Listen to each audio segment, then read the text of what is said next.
കോഴിക്കോട് നോച്ചിപ്പൊയിലിൽ അനുമതിയില്ലാതെ പെട്രോളിയം ഉൽപ്പന്നങ്ങൾ സൂക്ഷിച്ച സംഭവത്തിൽ അന്വേഷണം ആരംഭിച്ച് കുന്നമംഗലം പോലീസ്.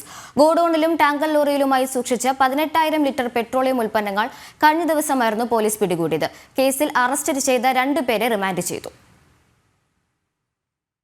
നാട്ടുകാരുടെ പരാതിയെ തുടർന്ന് Kozhikode medical college assistant commissioner A ഉമേഷിന്റെ നേതൃത്വത്തിൽ നടത്തിയ പരിശോധനയിലാണ് ക്യൂബിക് കണ്ടെയ്നറുകളിലും ടാങ്കർ ലോറിയിലുമായി അനധികൃതമായി സൂക്ഷിച്ച 18,000 ലിറ്റർ പെട്രോളിയം ഉൽപ്പന്നങ്ങൾ പിടികൂടിയത്. നെച്ചിപ്പൊയിൽ ചങ്ങലപ്പറമ്പത്തായിരുന്നു അനധികൃത ഗോഡൌണിന്റെ പ്രവർത്തനം. വയനാട് സ്വദേശികളായ 2 പേരാണ് ഗോഡൌൺ വാടകയ്ക്കെടുത്തത്. കഴിഞ്ഞ ദിവസം ഗോഡൌണിൽ നിന്നും മെഷീനുകളും മോട്ടോറും പ്രവർത്തിക്കുന്നത് ശ്രദ്ധയിൽപ്പെട്ട നാട്ടുകാർ കുന്നമംഗലം പോലീസിൽ വിവരമറിയിച്ചു. തുടർന്നായിരുന്നു പരിശോധന.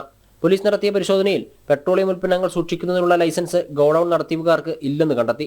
സംഭവത്തിൽ ടാങ്കർ ലോറി ഡ്രൈവറായ ഇ നിസാർ, സഹായി റിഗിൽ എന്നിവരെ അറസ്റ്റും ചെയ്തിരുന്നു. കോടതിയിൽ ഹാജരാക്കിയവരെ റിമാൻഡ് ചെയ്തിട്ടുണ്ട്. അനധികൃതമായുള്ള പെട്രോൾ സംഭരണത്തിൽ ഭീതിയിലാണ് നാട്ടുകാർ. യാതൊരുവിധ സേഫ്റ്റി പ്രിക്കോഷൻസും ഇല്ലാതെ ഡീസൽ ഇവിടെ കൊണ്ടുവന്ന് ഇറക്കുകയും വിപണനം നടത്താൻ വേണ്ടിയിട്ട് ടാങ്കർ ലോറിയിൽ വന്ന് ഇവിടുന്ന് റീഫിൽ ചെയ്ത് പോവുകയും ചെയ്യുന്നുണ്ട്. നാട്ടുകാർക്ക് എല്ലാം ഇത് 26,000 ലിറ്ററോളം ഏകദേശം വരുന്ന ടാങ്കുകളിൽ പല ടാങ്കുകളിലായി സൂക്ഷിച്ചിട്ടുണ്ട്. മോട്ടറൊക്കെ വെച്ച് പമ്പടിച്ചിട്ടാണ് പോകുന്നത്. ഇത് തൊട്ടടുത്തുള്ള പ്രദേശവാസികൾക്ക് ഭയങ്കര ഭീഷണിയാണ്.